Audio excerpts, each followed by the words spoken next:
Mi nombre es Aroa, y durante 7 años, mi vida en Madrid fue un cuadro de apariencia perfecta.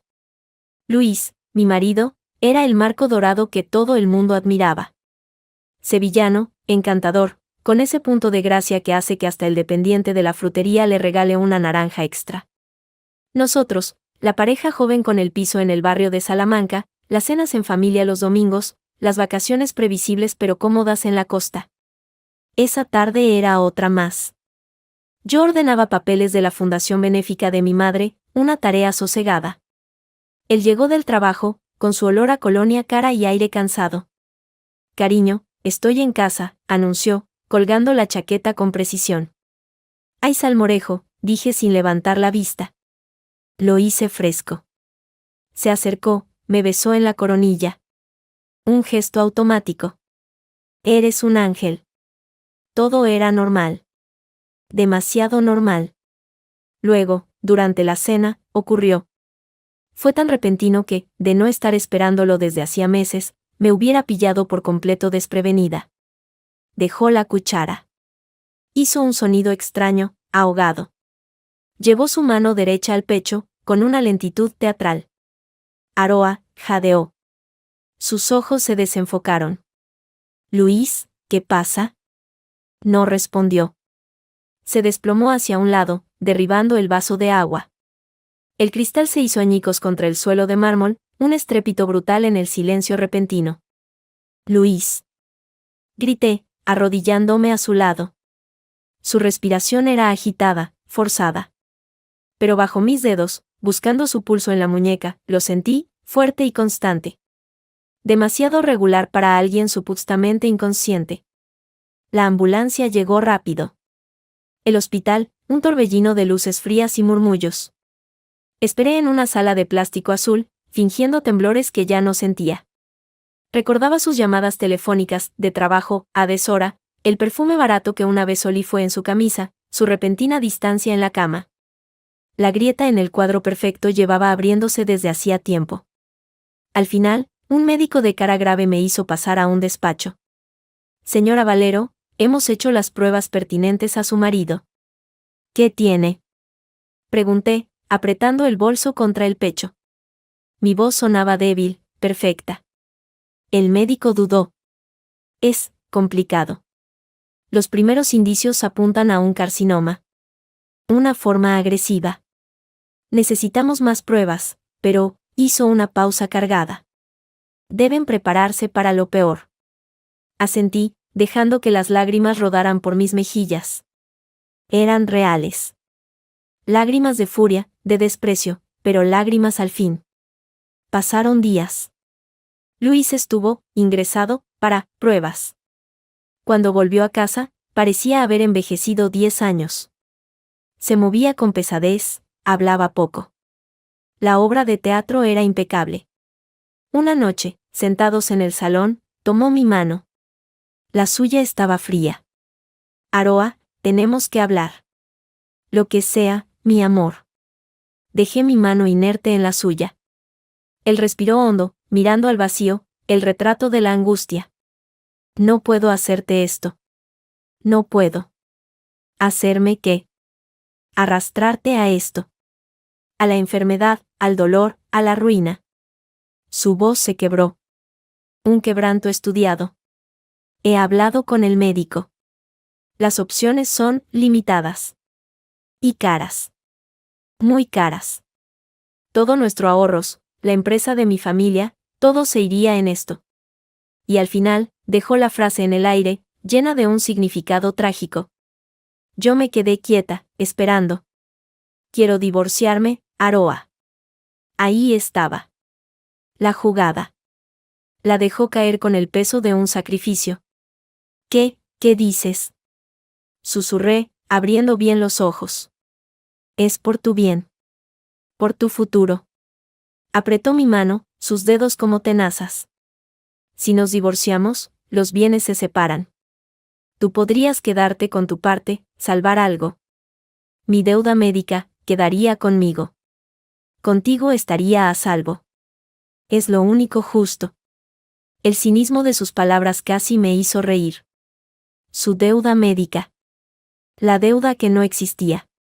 Quería liquidar nuestro matrimonio, y de paso, aislar cualquier activo compartido antes de su nueva vida con quien fuera ella. No puedo abandonarte, Luis. Eres mi marido.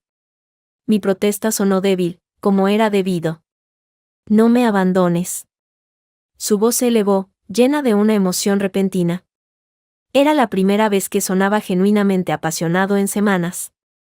Ayúdame. Ayúdame haciendo esto.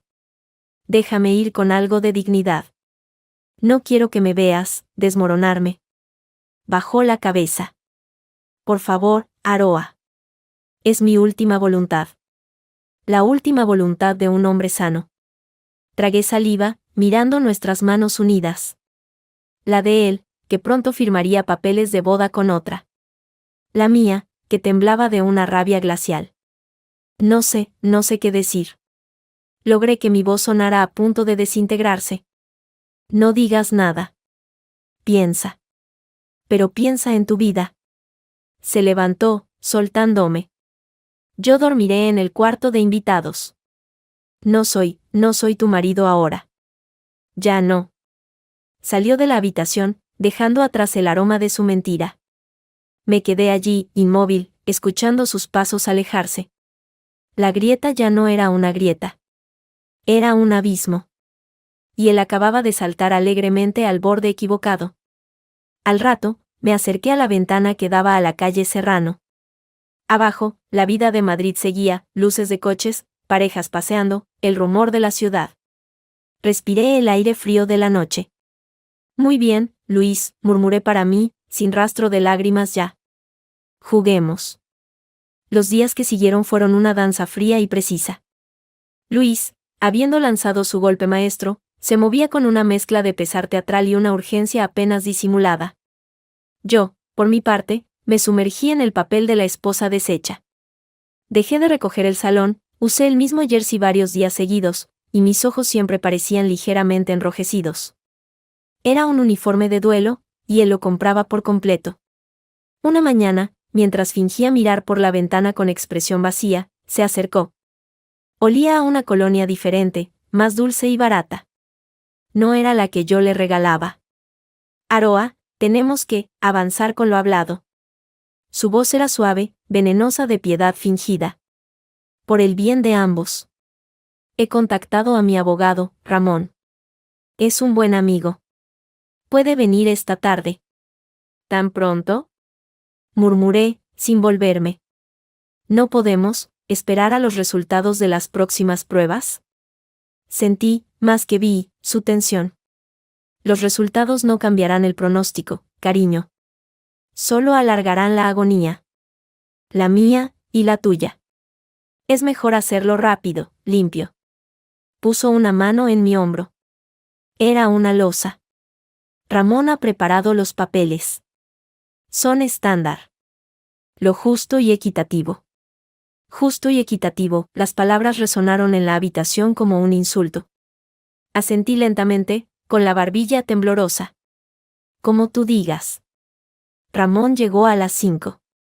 Un hombre de traje gris, con una sonrisa profesional que no llegaba a los ojos. Saludó a Luis con una palmada en la espalda, a mí con una leve inclinación de cabeza. Su maleté contenía nuestra sentencia. Nos sentamos a la mesa del comedor, el mismo lugar donde Luis había desfallecido. Ramón desplegó los documentos. Son los acuerdos de divorcio de mutuo acuerdo, explicó, con voz neutra.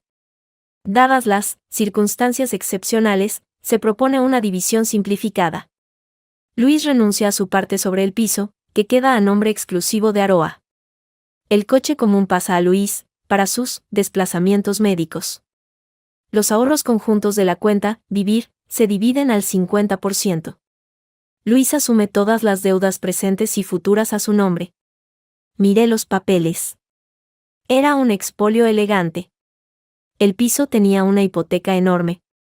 El coche tenía 3 años. Los ahorros de la cuenta, vivir, eran una miseria después de los últimos viajes de trabajo de Luis. Él se quedaba con su negocio familiar, que sabía en problemas, y con sus deudas, la ficticia médica y las muy reales de su empresa. Yo me quedaba con una jaula de deudas y el título de la compasión.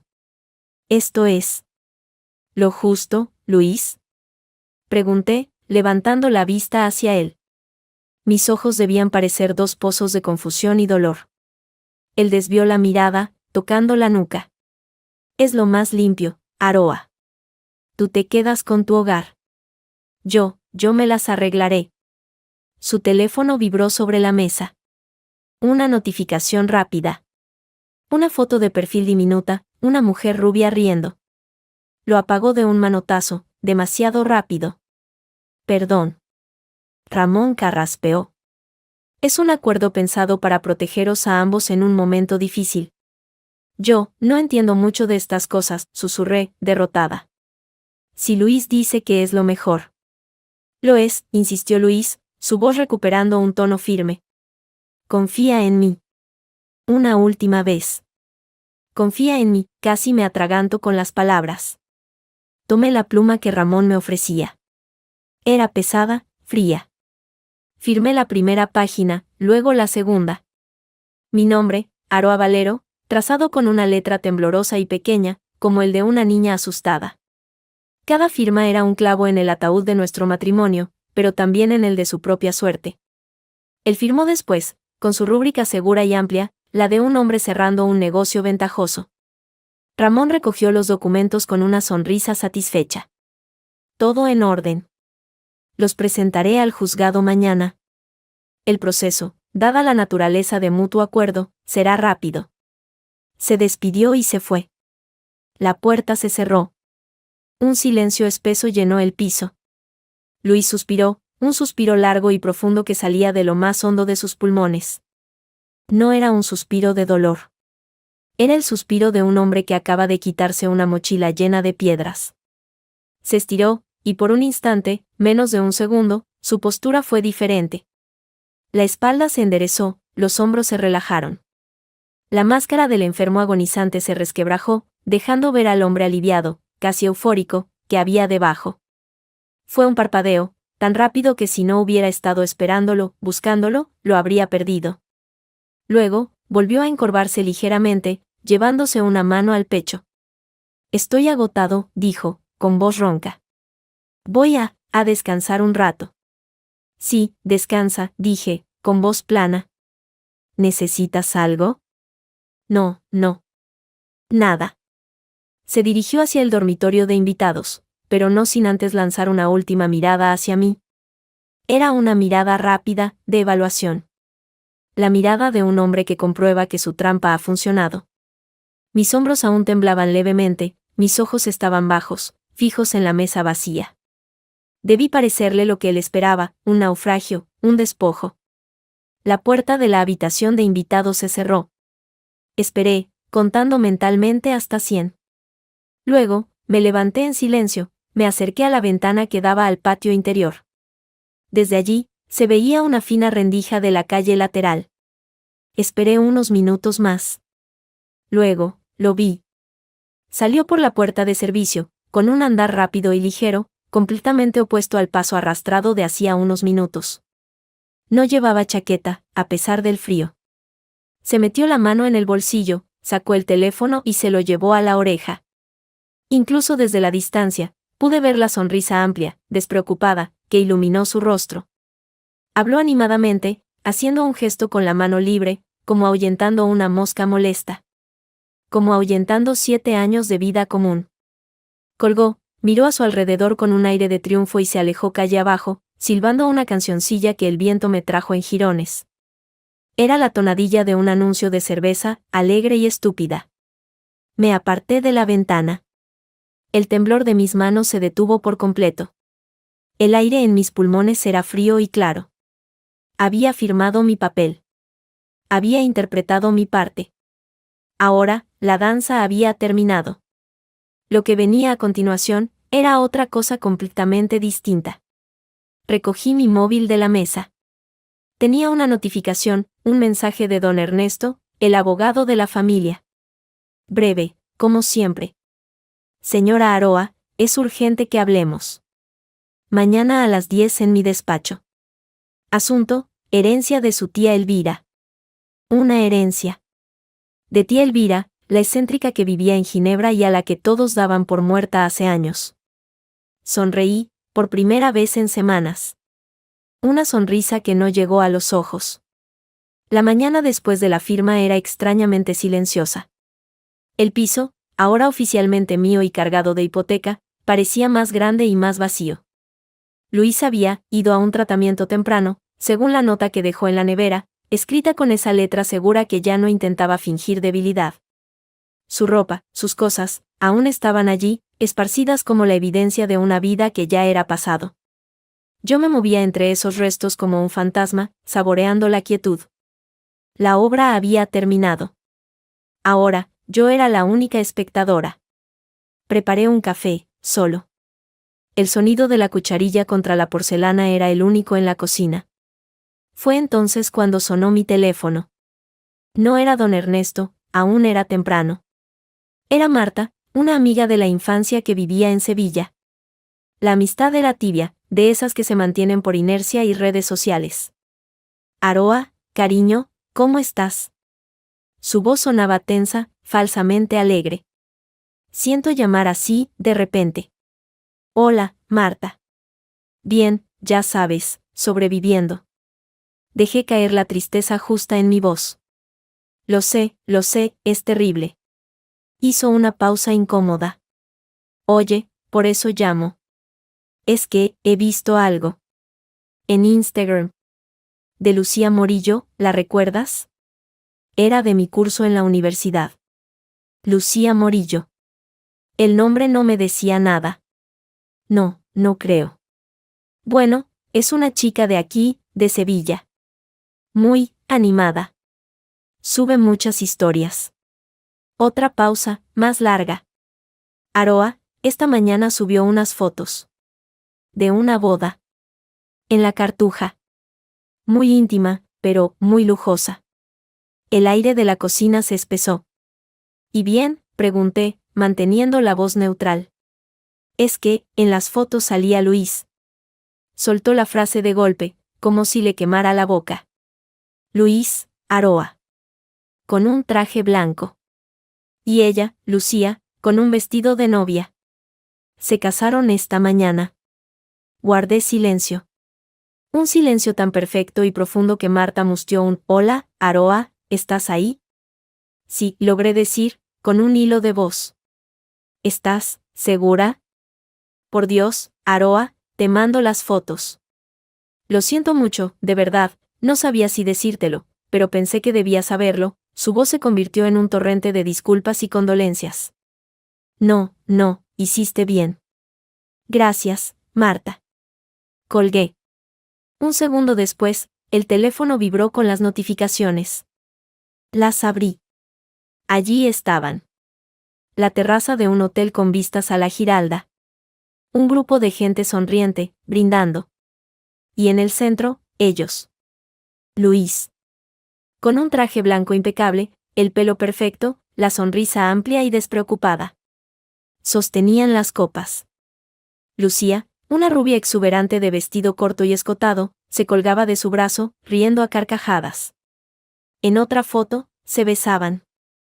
En otra, Luis la levantaba en brazos, con una fuerza que desmentía cualquier enfermedad terminal. Los pies de foto decían, el amor todo lo puede. Almohadilla casados, almohadilla mi vida nueva, almohadilla principio de felicidad. Los miré. Los miré durante mucho tiempo. No sentí el dolor agudo que quizás esperaba.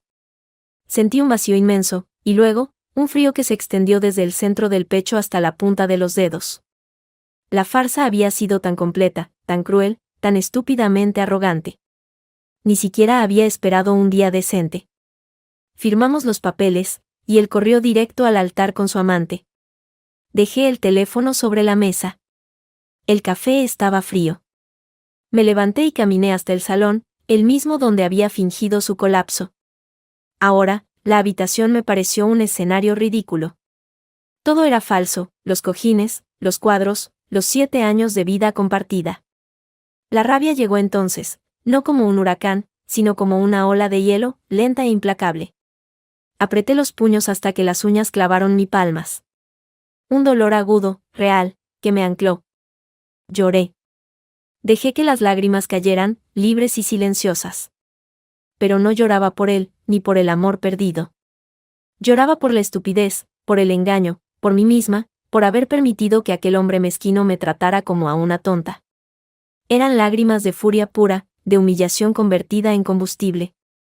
Cuando se secaron, me levanté. Me lavé la cara con agua fría. Miré mi reflejo en el espejo del baño. Ojos rojos, pero una mirada quieta, dura como el pedernal. La Aroa que lloraba en la cocina había muerto. La que quedaba atrás tenía cosas que hacer.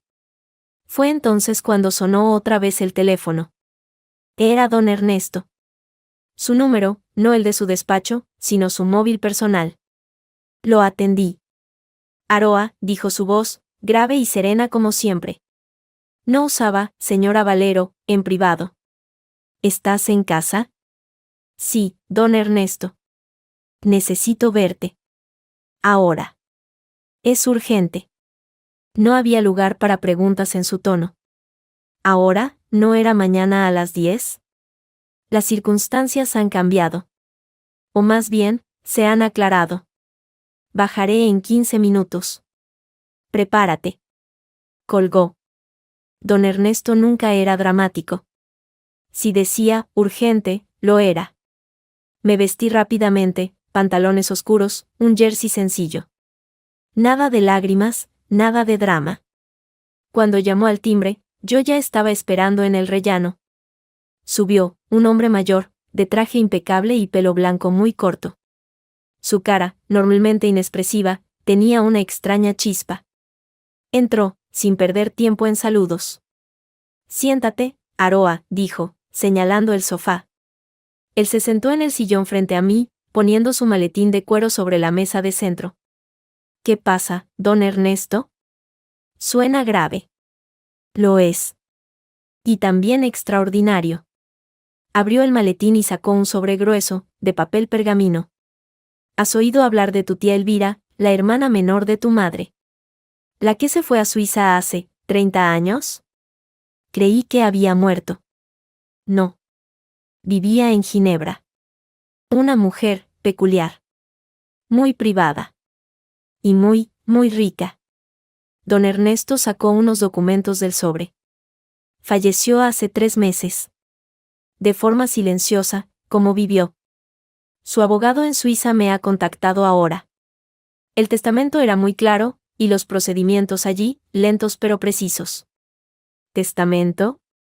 Yo apenas recordaba a esa tía. Tenía una foto de ella, de niña, con mi madre. Sí. Me miró fijamente. Tu tía Elvira no se llevaba bien con casi nadie de la familia. Consideraba que todos, excepto tu madre, eran unos arribistas sin cultura. Tu madre, Isabel, fue la única que la trató siempre con cariño genuino, incluso después de su alejamiento. Hizo una pausa. En su testamento, nombra como única y universal heredera de toda su fortuna a su sobrina, Aroa Valero, hija de su querida hermana Isabel. El salón se quedó en silencio. Solo se oía el leve zumbido de la nevera en la cocina. ¿Heredará de qué?, pregunté, mi voz apenas un susurro. Don Ernesto se ajustó las gafas. De todo. Su apartamento en Ginebra, su colección de relojes, sus inversiones. El patrimonio líquido, tras impuestos y gastos, asciende a, hizo otra pausa, dramática esta vez, a aproximadamente 200 millones de euros. Las palabras flotaron en el aire entre nosotros. 200 millones. No eran 2 millones. Eran 200. Una cifra abstracta, monstruosa. No dije nada. No podía. Los fondos, continuó don Ernesto, observando mi reacción con sus ojos de halcón, ya han sido transferidos al fideicomiso que establecimos a tu nombre, como te aconsejé cuando tu madre falleció. Están en cuentas en Suiza y Luxemburgo. El trámite finaliza mañana. Literalmente, mañana, esa fortuna será totalmente tuya, de libre disposición. Miré los documentos. Vi mi nombre, escrito en elegante tipografía suiza. Vi los números, una fila interminable de ceros. Tu familia, dijo don Ernesto, y aquí su voz adoptó un tono de genuina perplejidad. ¿No lo sabía? La firma del testamento fue hace años. Pensé, dado el momento delicado de tu divorcio, que tu marido podría haber mencionado algo. O al menos, haberte aconsejado esperar a que esto se resolviera. Alzó la vista hacia mí, y en sus ojos veteranos vi la comprensión total. No era una pregunta sobre Luis. Era un diagnóstico. Un veredicto. La sonrisa que se dibujó en mis labios entonces no fue de alegría. Era otra cosa. Algo frío, afilado, definitivo. Miré a don Ernesto, luego miré por la ventana, hacia el cielo gris de Madrid. No, don Ernesto, dije, con una calma que resonó en la habitación vacía. Mi marido no lo sabía. Tenía otras prioridades. El viejo abogado asintió, muy lentamente. Una chispa de algo que podría haber sido admiración, o tal vez lástima por otro, brilló en sus ojos. Ya veo, dijo simplemente. Entonces, ¿por dónde quieres que empecemos? La frialdad que anidó en mi pecho después de la llamada de don Ernesto no se desvaneció, se asentó, sólida y clara, como el cristal de una ventana recién limpiada. La conmoción inicial ante la cifra 200 millones era abstracta, casi cómica. Lo tangible, lo que llenaba cada rincón de mi ser, era el conocimiento absoluto, la prueba irrefutable de la estupidez monumental de Luis. Había canjeado, con una sonrisa de falso sacrificio, su puesto como mi marido por un billete hacia la ruina, justo cuando la fortuna caía a mis pies. La justicia poética del asunto era tan perfecta que casi dolía. Al día siguiente, sentada de nuevo en el austero despacho de don Ernesto, frente a un portátil nuevo y reluciente, vi cómo se completaban las transferencias finales. Fue un proceso anticlimático, unos clics, unas firmas digitales, unos correos de confirmación. No hubo fanfarrias, ni lluvia de confeti. Solo una línea de números en una pantalla que cambiaba para siempre el eje de mi mundo. Ya está, dijo don Ernesto, cerrando su propio ordenador. Eres, a todos los efectos, una de las mujeres más ricas de este país. Y, oficialmente, nadie lo sabe. Esa es la parte que debe mantenerse así, don Ernesto. Por ahora. Mi voz sonaba extrañamente mía, serena y firme. El viejo asintió, entrelazando los dedos sobre el escritorio. Es lo sensato. La discreción es tu mejor arma y tu mejor escudo. He tomado la libertad de preparar algunas opciones. Deslizó una carpeta hacia mí. Estos son los nombres de 3 gestores patrimoniales. Independientes, discretos, de mi absoluta confianza. Ninguno trabaja para bancos españoles grandes. Sus clientes son invisibles. La abrí. Breves currículums, historiales impecables. ¿Cuál recomienda usted? Martina Soler, dijo sin dudar. Es joven, brillante, y no tiene miedo de pensar de forma poco convencional. Además, es mujer. Entiende los matices. No hizo falta decir más. Entendía que esto no era solo dinero, era independencia, era seguridad, era venganza fría y calculada. Concertaré una cita, dije, cerrando la carpeta. También necesito cambiar de abogado. Ramón, el de Luis, no puede volver a poner un pie en mi vida. Ya está hecho, respondió él, con un leve brillo de satisfacción en los ojos. Tomás Vázquez. Penalista, pero con una mente estratégica excelente. Es mi sobrino. Puedes confiar en él como en mí. Se encargará de cualquier cuestión legal que surja del proceso de divorcio. La forma en que dijo proceso dejó claro que anticipaba turbulencias. Salí de su despacho caminando sobre el mismo adoquín de la calle Serrano, pero sintiendo que el suelo era distinto. Más firme. Mi primer acto como otra persona fue sencillo. Entré en una pequeña joyería de una calle lateral, no una de las grandes cadenas. Compré unos pendientes. No eran los más caros, ni los más llamativos. Eran de plata y una perla negra diminuta. Elegantes, discretos, y absolutamente míos. Los pagué en efectivo, con unos billetes que saqué de mi bolso de siempre. El gesto, pequeño, fue enormemente liberador. El cambio de vivienda fue el siguiente paso. A través de un contacto de don Ernesto, sin agencias de por medio, alquilé un ático con vistas al Parque del Retiro. Era luminoso, moderno, seguro. No me llevé casi nada del piso antiguo, solo ropa, unos libros, las fotos de mi madre. Dejé atrás los muebles que habíamos elegido juntos, los cuadros insípidos, el fantasma de Luis.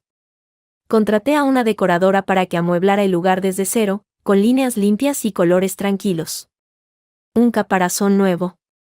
Mi apariencia externa, sin embargo, se mantuvo cuidadosamente anclada en el pasado. Seguía usando los mismos abrigos discretos, el mismo corte de pelo. Cuando me encontraba con conocidos por la calle vecinos, alguna antigua compañera de cursos, mi papel era el mismo, la mujer apagada, herida, que intentaba recomponer su vida. Bajaba la mirada, daba respuestas cortas, dejaba que una tristeza educada cubriera mis gestos. La noticia del rápido matrimonio de Luis ya había corrido como la pólvora en nuestro círculo, alimentando la lástima hacia mí y el escándalo silencioso hacia él.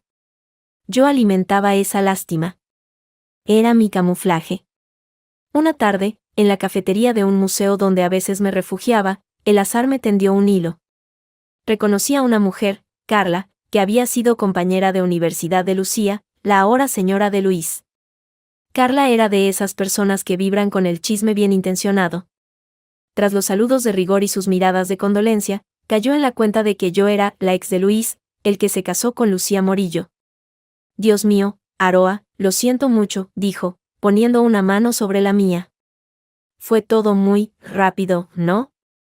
Sí, susurré, mirando mi taza. Fue una sorpresa. Ella, animada por mi supuesta fragilidad, se abrió como una almeja. Lucía es, bueno, ya sabes. Un torbellino. Muy de vida social, de fiestas. Se conoció con Luis en una boda en Marbella, creo. Él debió de parecerle un partidazo, con su negocio familiar y todo eso. Bajó la voz. La pobre no tenía ni idea, por supuesto. Luis le vendió la historia de que era un matrimonio infeliz, que tú no le entendías, que se divorciaba por cobardía, no sé qué rollo. Y lo del cáncer, bueno, eso se lo creyó. Dice que es un acto de amor heroico, alejarte de su sufrimiento. Está convencidísima. Carla puso los ojos en blanco, mezclando compasión con morbo. Entre nosotras, creo que le citaba la idea de salvar a un hombre así, de empezar una nueva vida desde el drama. Es muy de telenovela, ¿sabes? Ahí estaba. No solo la arrogancia de Luis, sino la vanidad ingenua de Lucía. Ella no era una maestra de la intriga, era una niña consentida que se creía la protagonista de un romance trágico. Una pieza más en el tablero, predecible y manejable. Debe de ser duro para ella también, murmuré, con voz llena de una comprensión dolorosa que no sentía. ¿Qué va? Está en las nubes. Luis la ha colmado de regalos, dicen que hasta le ha prometido un viaje a las Maldivas. Aunque, Carla dudó, bajando aún más la voz. Oí por ahí que el negocio de la familia de Luis no anda muy bien. Que los regalos quizás sean más de la tarjeta de crédito que de la cuenta bancaria. Pero bueno, esos son habladurías. No eran habladurías. Eran la confirmación de lo que ya sospechaba. Luis estaba financiando su nueva fantasía con deudas, con el crédito que le daba su nombre y la fachada de su empresa. Una fachada con grietas. Esa noche, en mi nuevo ático aún casi vacío, me senté frente al enorme ventanal que daba al parque oscuro. Encendí el portátil y abrí un documento en blanco. En la parte superior, escribí, pasos. Debajo, enumeré, con fría claridad. 1. Reunión con Martina Soler, gestión patrimonial. Objetivo, blindar, diversificar, hacer que el dinero genere más dinero, de forma invisible. 2. 3. Reunión con Tomás Vázquez, abogado.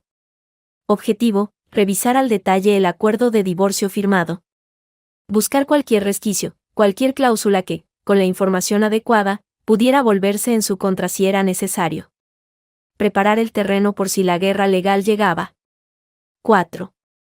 5. Investigación discreta de la situación financiera de Luis y de su empresa. Don Ernesto ya tenía un contacto para esto. 6. 7. Consolidar mi personaje público, la Aroa doliente, pero que sigue adelante con dignidad. Una presencia débil, pero no rota. La compasión era un escudo excelente. 8. 9. Esperar. El error más grande ahora sería moverse rápido. Luis, en su euforia y con sus deudas, se movería. Y cuando lo hiciera, yo estaría lista. 10. Al final de la lista, añadí una sola palabra, subrayada 2 veces, paciencia. Apagué la luz y me quedé mirando las luces de Madrid. La ciudad bullía allá abajo, indiferente a mi drama, a mi fortuna, a mi fría revolución. Ya no me sentía una fantasma.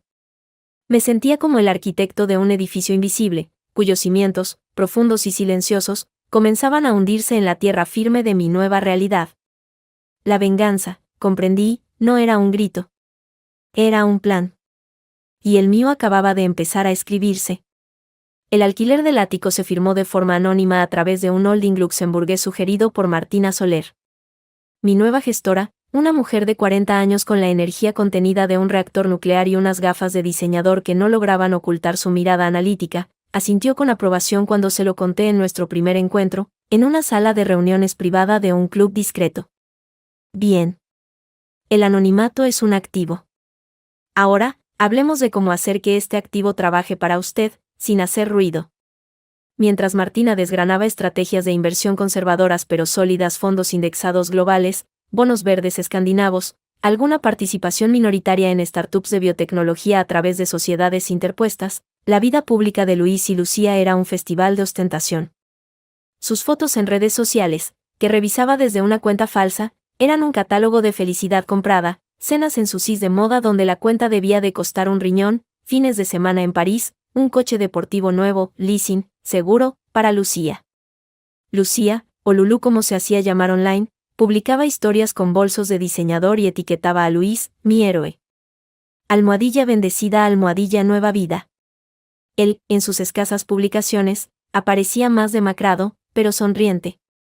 La máscara del enfermo recuperado le venía bien para justificar su ausencia en la empresa familiar, que, según el informe confidencial que don Ernesto consiguió, estaba al borde de la asfixia por unas deudas acumuladas que no dejaban de crecer. Mi personaje, entretanto, era de una discreción monacal. Comencé a frecuentar, de vez en cuando, el mismo café del barrio de antes. Dejaba que me vieran leyendo, con mi aire cansado, mi ropa sencilla. Una tarde, Inés, la dueña, se acercó mientras fregaba una mesa cercana. Aroa, cariño, me alegro de verte. Tienes mejor cara. Gracias, Inés. Día a día, ya sabes. Sonreí, un gesto pequeño y fatigado. Ese hombre, dijo ella, bajando la voz. Un sinvergüenza. Y esa fulana con la que se casó, por el barrio ya se sabe todo. Que si se gastó una fortuna en el vestido, que si han alquilado una finca en la sierra para el verano, con la que está cayendo. Movió la cabeza, escandalizada. Y a ti aquí, dando la cara. Tienes mucho valor. No es valor, Inés. Es seguir respirando, nada más. Bebí un sorbo de mi café. Lo peor es pensar que él sigue enfermo, lidiando con eso, y malgastando energía y, Dios sabe, dinero en esas tonterías.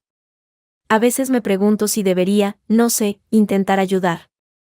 Aunque me haya hecho esto. Dejé la frase caer, cargada de una preocupación dulce y tóxica. Inés me miró con una lástima inmensa. Eres un cielo, Aroa. Demasiado buena. Él no se merece ni que pienses en él. ¿Con lo que te hizo? Bajó aún más la voz. Marisa, la de la frutería, me dijo que el hermano de su marido trabaja en el banco donde la familia de él tiene la línea de crédito. Dice que están a punto de cortársela. Que piden avales por todas partes.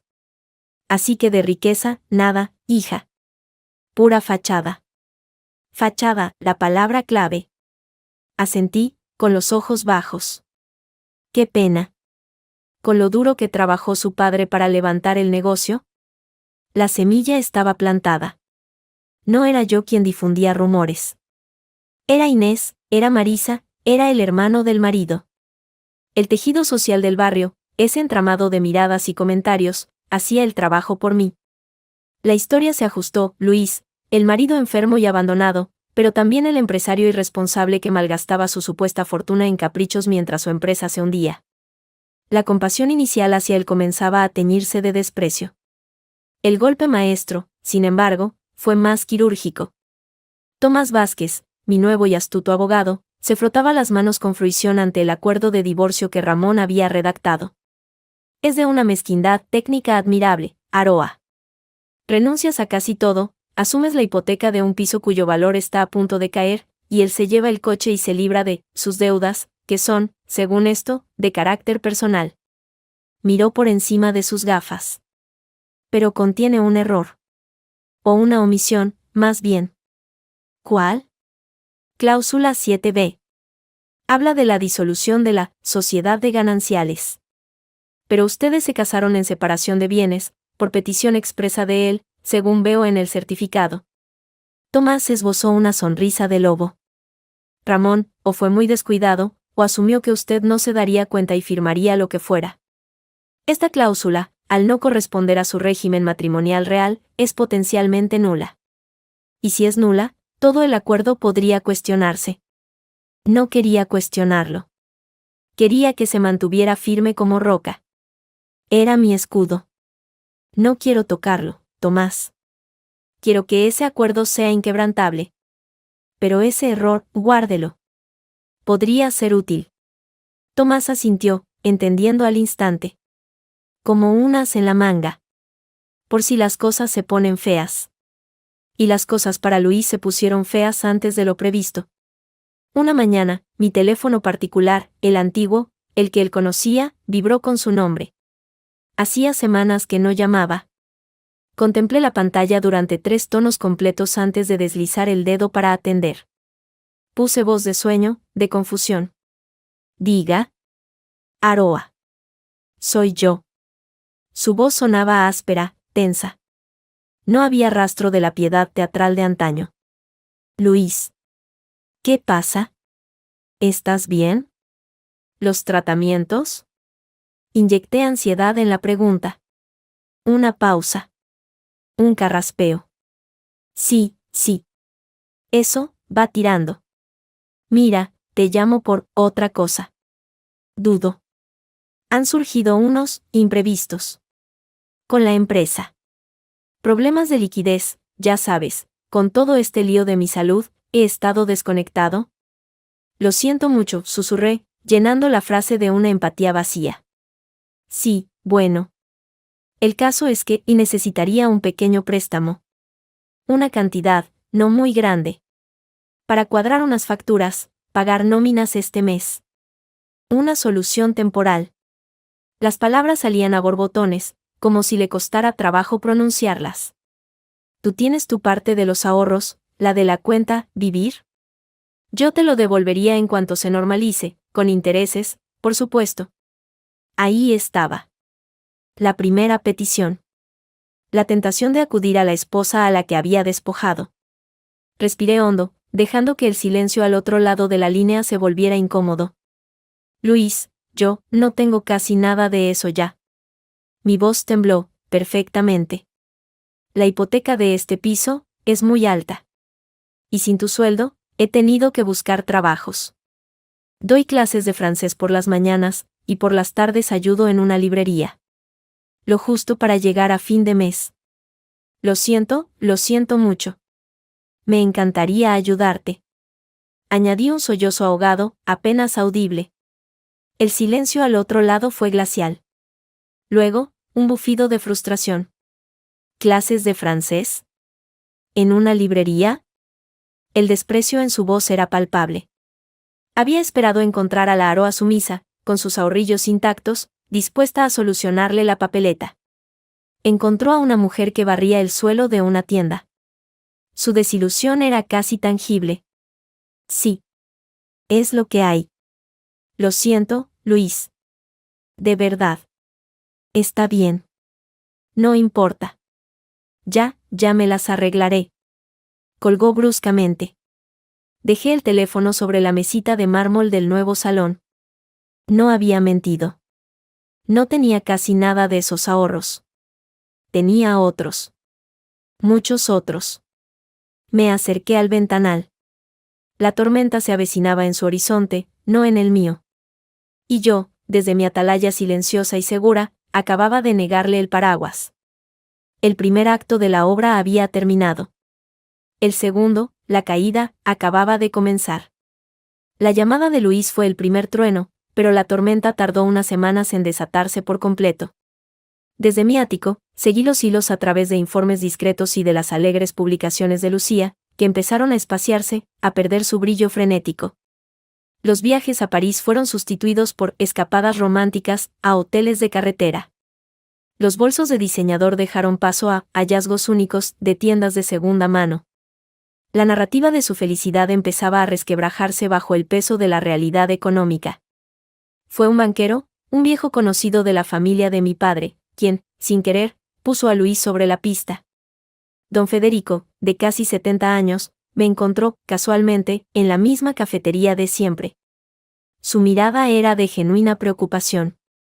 Aroa, hija, ¿cómo estás? Sus ojos escudriñaron mi rostro, buscando signos de hundimiento. Sobreviviendo, don Federico. Un día a la vez. Ofrecí mi sonrisa más cansada. Tu padre habría estado orgulloso de tu entereza. Bebió un sorbo de su cortado.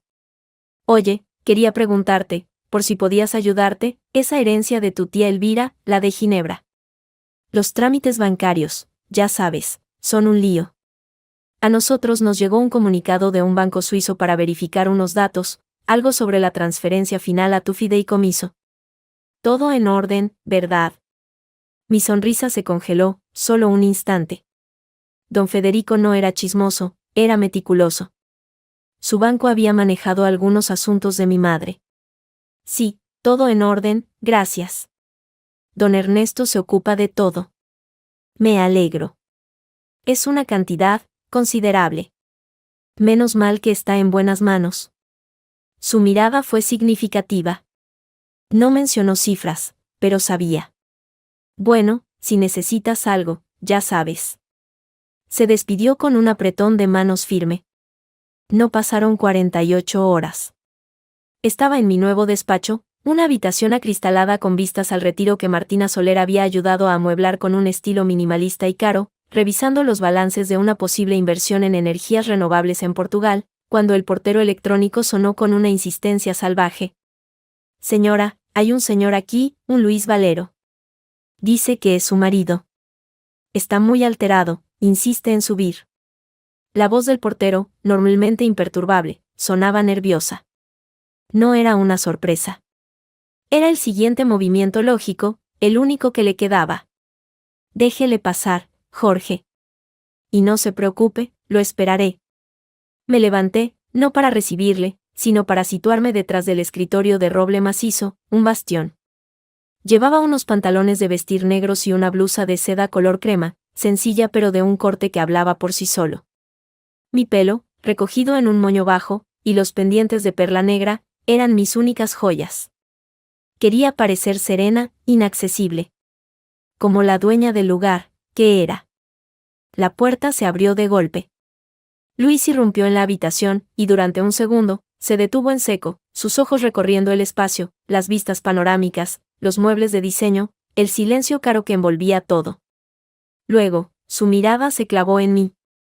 No parecía el hombre que se había ido hacía meses. Estaba pálido, con ojeras profundas.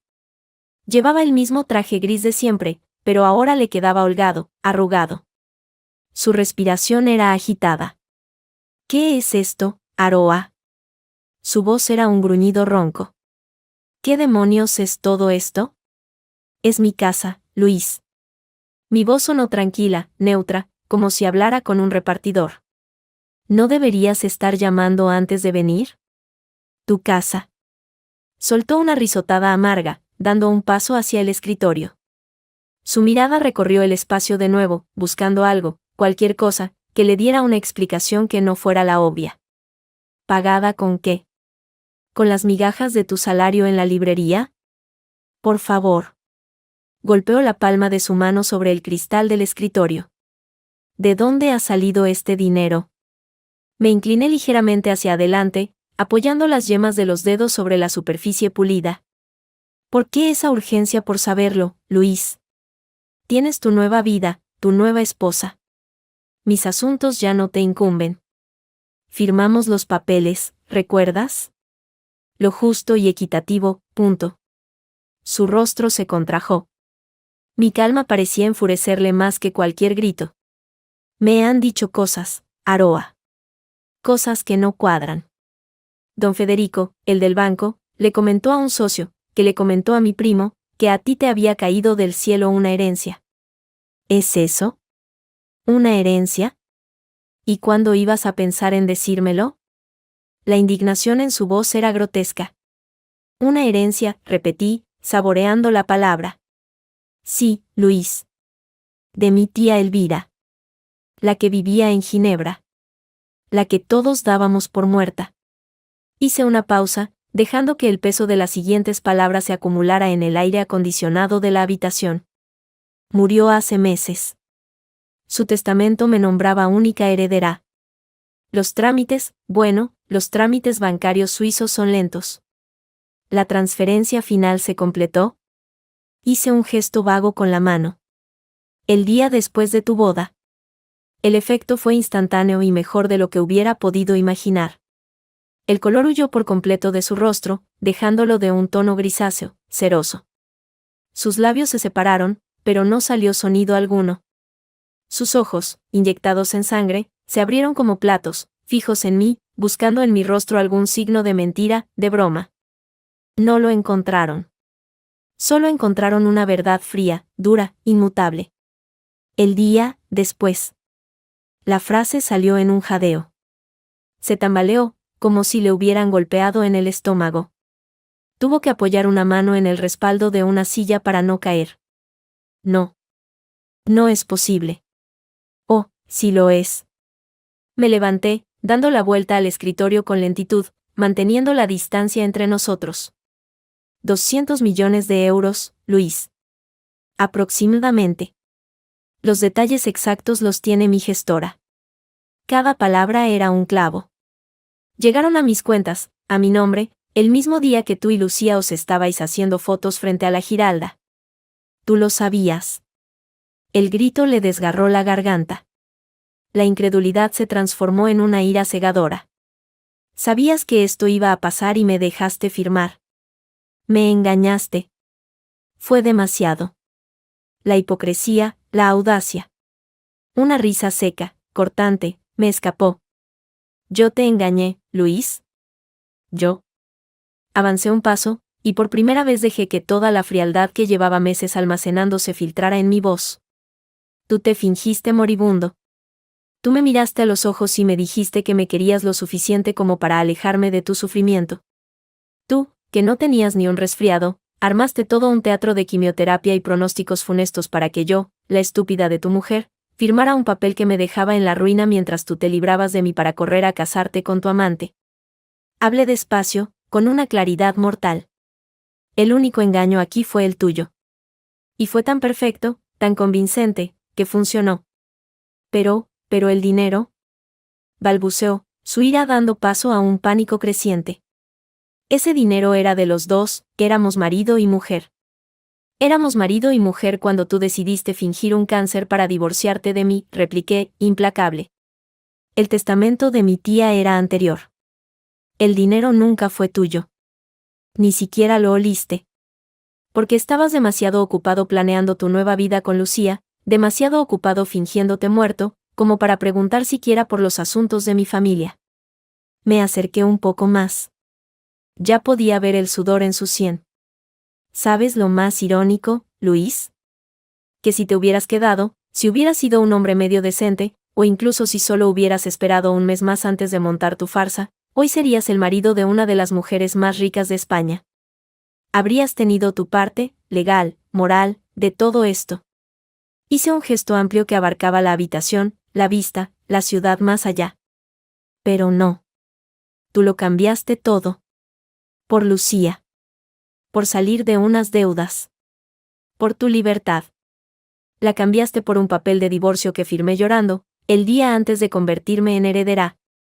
Sonreí, una sonrisa que no llegaba a mis ojos. No fui yo quien te engañó, Luis. Fuiste tú. Y tu premio por ese engaño perfecto fue perderlo absolutamente todo. Él se derrumbó. Literalmente. Las piernas le fallaron y cayó de rodillas sobre la suave alfombra de lana. No lloraba. Jadeaba, como un pez fuera del agua, mirando al vacío con una expresión de absoluto y total horror. El mundo, su mundo, se había desintegrado en cuestión de segundos. Todo su cálculo, su mentira, su nuevo matrimonio, se revelaban como el error más catastrófico de su vida. 200 millones, murmuró, en un susurro ronco. Dios mío, 200. Ahora, si no te importa, dije, volviendo a mi sitio tras el escritorio, tengo trabajo que hacer. Tomé un bolígrafo de mi escritorio, un simple objeto de metal pesado y elegante. La salida es por donde has entrado. Levantó la vista hacia mí. En sus ojos ya no había ira, ni siquiera desesperación.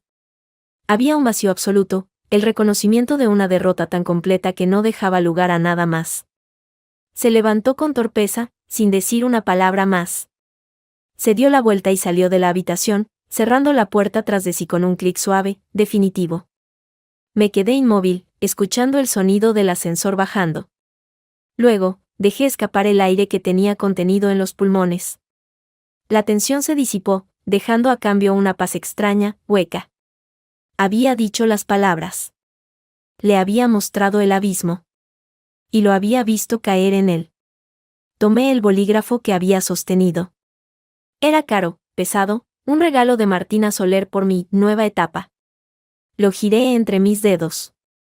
En el metal pulido, vi reflejada mi propia imagen, distorsionada, fría. No sentí triunfo. Solo un alivio inmenso y silencioso. El espectáculo había terminado. Ahora, solo quedaba esperar a que el telón cayera del todo. La paz que siguió a la partida de Luis fue breve y engañosa. No era más que el ojo del huracán. Lo supe cuando, al día siguiente, mi portero Jorge me informó con voz preocupada que un señor, con muy mal aspecto, había estado rondando el edificio toda la mañana, fumando un cigarro tras otro frente a la entrada de servicio. Era Luis. Su orgullo herido y su desesperación se estaban transformando en acoso. No llamaba, no intentaba entrar. Solo vigilaba. Era una presencia fantasma, una amenaza silenciosa que buscaba debilidad. Tomás Vázquez, mi abogado, no se inmutó cuando se lo conté. Es previsible. El impacto ha pasado y ahora viene la negociación, o más bien, la súplica. Está acorralado. Su empresa, Valero e Hijos, S.L., recibió la notificación oficial del banco ayer. Les cortan la línea de crédito en 15 días. Sin avales nuevos, quiebra. Me pasó una hoja por el escritorio. Era un extracto bancario de una cuenta a nombre de Lucía Morales. Mostraba varios cobros de tiendas de lujo y un ingreso importante, hace 3 semanas, procedente de Luis. Está financiando su nuevo estilo de vida con el último capital líquido que le queda. Cuando se seque, se secará todo. ¿Y Lucía?, pregunté, observando los números. Está asustada, dijo Tomás con una mueca. Mis contactos me dicen que ha empezado a hacer preguntas. Sobre la salud milagrosa de su nuevo marido, sobre el estado real de sus finanzas. La historia del cáncer heroico se le está desmoronando. Y cuando se entere de que él la corteja con dinero prestado que ya no tiene. Dejó la frase en el aire. La tormenta llegó, como sabía que llegaría, pero en forma de lluvia torrencial y de barro. Fue una tarde de un aguacero especialmente violento sobre Madrid. El timbre de mi ático sonó, una vez, otra, insistente, histérico. En la pantalla del videoportero vi a Luis, empapado, el pelo pegado a la frente, golpeando la cámara con la palma de la mano. Aroa. Aroa, sé que estás. Tenemos que hablar. Por favor. Su voz era un aullido distorsionado por el aparato. No dije nada. Observé. Finalmente, dejó de golpear. Se desplomó contra la pared del vestíbulo, hundiendo la cabeza entre las manos. Fue entonces cuando abrí la puerta de la calle, a distancia, con el mando. Lo vi levantar la cabeza, con una esperanza salvaje en los ojos, y arrastrarse hacia el ascensor. Cuando entró en mi casa, era un espectro. Goteaba agua sobre el suelo de mármol, temblaba. Olía a alcohol barato y a desesperación. La elegancia de sevillano seguro de sí mismo había muerto. Lo que quedaba era un hombre roto. ¿Qué quieres, Luis? Mi voz sonó plana en el amplio salón. Él miró a su alrededor, a los muebles de diseño, a las vistas ahora grises por la lluvia, y algo se quebró dentro de él. Cayó de rodillas, otra vez. Pero esta vez no fue un colapso de shock. Fue una postración deliberada, teatral y patética. Aroa, por el amor de Dios. Por todo lo que fuimos. Las lágrimas se mezclaban con el agua de lluvia en su rostro. Lo siento. Lo siento mucho. Fue un error terrible, monumental. Estaba asustado, la empresa se iba a pique, me sentía atrapado, y Lucía, ella no significaba nada, fue una estupidez. Deja de mentir, lo interrumpí, sin alzar la voz. Aquí no hay nadie a quien engañar ya. Él tragó saliva, tembloroso. Tienes razón. Tienes toda la razón. Soy un imbécil. Un soberbio. Pero mira. Alzó las manos, suplicante. Mira en lo que me he convertido. Estoy arruinado. La empresa de mi padre va a quebrar. Lucía, cuando se entere de que no hay dinero. Una risa amarga, casi un hipo, le sacudió el cuerpo. Me va a dejar. Lo sé. Y me lo merezco. Lo merezco todo. Pero no puedo con todo esto. Necesito ayuda. Se arrastró unos centímetros hacia mí, sobre las rodillas. Tú puedes ayudarme. Tienes ese dinero. No te pediré que volvamos, sé que eso es imposible. Pero un préstamo. Solo un préstamo. Lo que necesito para salvar la empresa, para pagar a los acreedores más urgentes. Te lo devolveré con intereses, te lo firmo todo, hipoteco lo que haga falta. Pero no puedo ver cómo todo lo que construyó mi padre se desmorona. No puedo. Lo observé.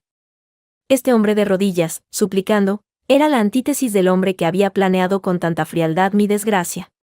No sentí compasión. Solo un profundo y cansado asco. ¿Y por qué iba a hacer eso, Luis?, pregunté. Después de todo lo que hiciste. Después de la farsa, del desprecio, de tu boda relámpago. ¿Por qué? Porque no eres como yo, dijo, y por primera vez, hubo un destello de algo que podía ser verdad en sus ojos. Porque eres buena. Porque lo fuiste siempre. ¿Y por qué? Porque aunque yo no lo merezca, mi padre sí. Él no tuvo la culpa de nada. Fue su último movimiento, su último intento de tocar una fibra. Habló de su padre, un hombre honrado que había trabajado toda su vida. Y por un instante, breve como el parpadeo de un relámpago, dudé. No por él, sino por el fantasma de un hombre anciano que iba a ver cómo su legado se hacía añicos. Pero entonces recordé. Recordé sus ojos cuando firmé los papeles, ese destello de alivio. Recordé la foto de su boda, su sonrisa despreocupada. Recordé a mi madre, a la que él nunca había respetado del todo, y a mi tía Elvira, cuya fortuna él había desdeñado sin saberlo. Recordé a la Aroa que lloró en la cocina, sintiéndose la persona más tonta del mundo. Respiré hondo, llenándome de la certeza fría que había construido ladrillo a ladrillo estos meses. No, Luis, dije, y mi voz sonó clara y firme, cortando el aire húmedo de la habitación. No te ayudaré. Él dejó escapar un gemido, como si le hubieran golpeado. Tu padre, continué, construyó algo con su esfuerzo. Tú lo has derribado con tu arrogancia, tu mentira y tu cobardía. No voy a ser yo quien pague los platos rotos de tu fiesta. No con un céntimo de mi dinero. Ni con un préstamo, ni con un regalo, ni con una limosna. Es una fortuna. Ni siquiera lo notarías, gritó, la súplica transformándose en rabia nuevamente. Eso no importa, repliqué. Es mío. Y tú renunciaste a cualquier derecho sobre mí, o sobre lo que fuera mío, cuando te fingiste moribundo para huir con tu amante. Tu problema, Luis, no es la falta de dinero. Es la falta de carácter. Y el carácter no se compra. Se puso de pie, tambaleándose. La humillación y la furia le enrojecían el rostro. Eres una bruja. Una bruja rencorosa. Te sentaste a ver cómo me hundía. Te equivocas, dije, acercándome a la puerta y abriéndola de par en par. La corriente de aire frío de la escalera entró en la habitación. No me senté a verlo. Me senté a vivir mi vida. La vida que tú tan amablemente me devolviste cuando te fuiste. Tú elegiste tu camino. Ahora, elige cómo caminarlo. Solo. Se quedó mirándome, empapado y tembloroso, y en sus ojos vi pasar todas las etapas, la súplica, el odio, la aceptación. Finalmente, sin una palabra más, pasó junto a mí y salió al rellano. No miró atrás. Escuché sus pasos, lentos y pesados, alejándose por las escaleras. No usó el ascensor. Cerré la puerta. El silencio volvió, más profundo que antes. Me apoyé en la madera, sintiendo el latido de mi corazón, rápido pero firme. No había euforia. No había alegría. Solo una certeza enorme y tranquila. Había trazado una línea en la arena, y me había mantenido firme en mi lado. Al día siguiente, llamé a Tomás Vázquez. Quiero crear una fundación. Con parte de la herencia. Una fundación que ayude a mujeres que están pasando por situaciones de vulnerabilidad tras un cáncer. Que ofrezca apoyo psicológico, ayudas para conciliación, becas. Que se llame Fundación Isabel, por mi madre. Tomás, al otro lado de la línea, guardó silencio un momento. Es una idea poderosa, Aroa. Y un buen uso del dinero. Sí, dije, mirando por la ventana al parque, donde el sol empezaba a secar los charcos de la tormenta. El mejor uso posible. No era perdón. No era olvido. Era transformación. Tomar el veneno que él había creado y convertirlo en algo que curara otras heridas. Mi línea en la arena no era un muro de venganza. Era el límite de un territorio nuevo, el mío, desde el que podría mirar hacia atrás, sin rencor, pero sin dar ni un paso atrás. La tormenta había pasado. Y yo, contra todo pronóstico, no solo seguía en pie, sino que había empezado a construir un refugio. El tiempo, que todo lo cura o al menos lo entierra, pasó sobre Madrid con su indiferencia habitual. Los días se convirtieron en semanas, y las semanas en meses. La tormenta que envolvió a Luis se disipó, dejando a su paso un paisaje de ruina silenciosa. Valero e hijos, S.L. se declaró en quiebra. Los acreedores se repartieron los restos como cuervos. La casa familiar en Sevilla, la que tanto orgullo le daba a su padre, fue subastada. Don Agustín, el padre, se retiró a vivir con una hermana a un pueblo de Cádiz, dicen que con la salud quebrantada y el corazón roto. Nadie supo dar con el paradero exacto de Luis. Unos dijeron que había intentado suerte en Alemania, otros que se había marchado a América Latina con lo opuesto. Lucía, la efímera señora Valero, borró todas sus redes sociales. Un conocido común comentó, con un encogimiento de hombros, que había vuelto con su familia en Málaga, un poco más curada de espanto. De todo aquel naufragio, yo solo guardé un recuerdo tangible, un sobre que llegó a mi buzón, sin remite, con el sello de Sevilla. Dentro, solo la alianza de boda que yo le había dado. Nada más. Ni una nota, ni una disculpa. Solo el círculo de oro, frío y mudo. Lo guardé en un cajón, junto a los papeles del divorcio. No como un tesoro, sino como una prueba, un artefacto de una guerra ya terminada. Mi vida, en cambio, se llenó de un propósito tranquilo y luminoso. La Fundación Isabel dejó de ser un proyecto sobre el papel para convertirse en una realidad vibrante. Alquilamos un espacio amplio y lleno de luz en Chamberí.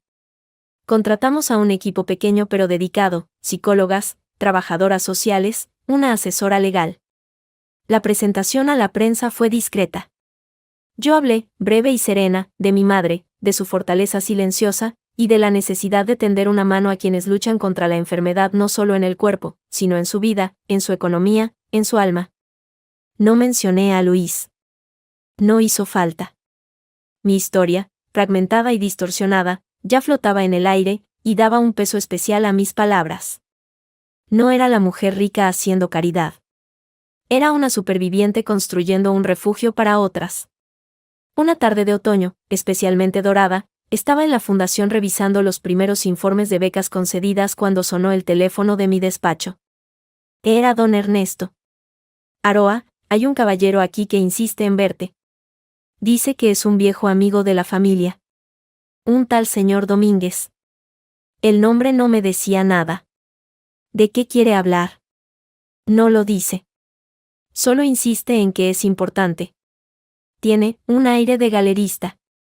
Intrigada, di permiso para que subiera. El hombre que entró en mi despacho era alto, de pelo entrecano y bien cortado, con una elegancia discreta. Llevaba una carpeta de artista bajo el brazo. Señora Valero, 1000 disculpas por la intrusión. Soy Ignacio Domínguez. Su madre, Isabel, y mi padre fueron grandes amigos.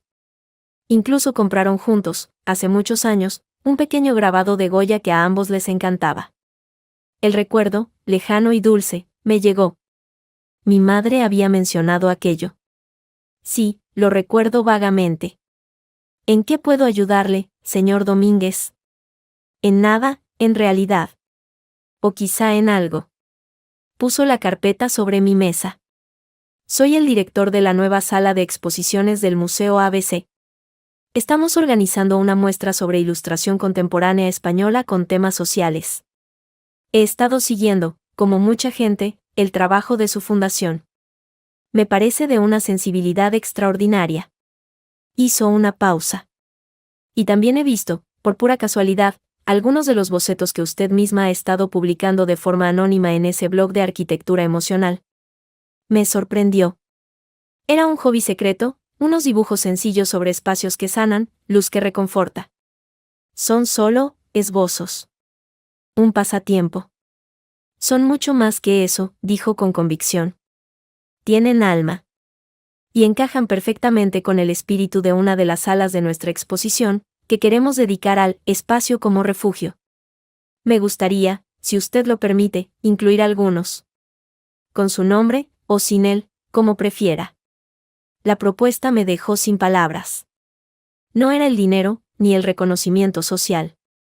Era la validación de algo que había nacido de mi silencio, de mi observación, de mi propia reconstrucción. Algo que era solo mío, y que ahora alguien quería compartir. Le agradezco mucho la propuesta, señor Domínguez. Déjeme pensarlo. Por supuesto. Me dejó su tarjeta y se despidió con una inclinación de cabeza. Quedé sola, con la carpeta sobre la mesa y el sol de la tarde bañando la habitación. Unos minutos después, salí de mi despacio y me dirigí a la sala común de la fundación. Allí, 2 mujeres, María y Sonia, tomaban un café. María estaba en remisión de un cáncer de mama y la fundación ayudaba con la escolarización de su hija pequeña. Sonia, más joven, era trabajadora social. Hablaban y reían, en un rincón lleno de plantas. Señora Aroa, pase, dijo Sonia al verme. Me acerqué. ¿Cómo va todo? María sonrió, una sonrisa que aún tenía sombras, pero también luz. Gracias a este lugar, respiro. Mi niña está contenta en el cole, y yo puedo venir aquí a hablar, o simplemente a no pensar. Es un lujo. No era un lujo. Era un derecho. Pero su palabra me llegó al corazón. Don Ernesto, que había venido a traer unos documentos, apareció en la puerta. Me vio con ellas y esperó, discreto como siempre. Al rato, me reuní con él en el pequeño jardín interior que habíamos habilitado. Todo está en orden con la adquisición del local de al lado, me dijo. Podremos ampliar el taller de reinserción laboral. Perfecto. Miré a mi alrededor. El jardín, las ventanas iluminadas, el murmullo tranquilo del interior. ¿Recuerda, don Ernesto, lo que me dijo aquel día en el piso viejo? ¿Por dónde quieres que empecemos? Punto. El viejo abogado esbozó una de sus raras sonrisas. Lo recuerdo. Y usted ha elegido un buen camino para empezar, y para continuar. No fue un camino de venganza, al final, reflexioné en voz alta, más para mí que para él. La venganza fue un espejismo. Un espejismo que me mostró el desierto en el que estaba, pero no me dio agua. Esto, y señalé el edificio, esto es el agua. Esto es lo que construyes cuando dejas de mirar al desierto que dejaste atrás. Don Ernesto asintió, con una mirada de profundo entendimiento. La mentira lo destruyó a él. Y la verdad, Aroa. La terminé por él, con una paz que nacía de las cenizas. La verdad no me hizo rica, don Ernesto. La verdad me hizo libre. Y esto es lo que un ser libre elige construir. Se quedó en silencio, asintiendo lentamente. No hacían falta más palabras. El círculo se había cerrado.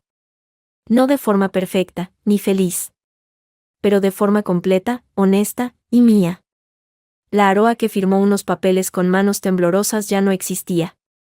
En su lugar, desde este jardín tranquilo, yo miraba hacia un futuro que, por primera vez en mucho, mucho tiempo, no tenía miedo de habitar.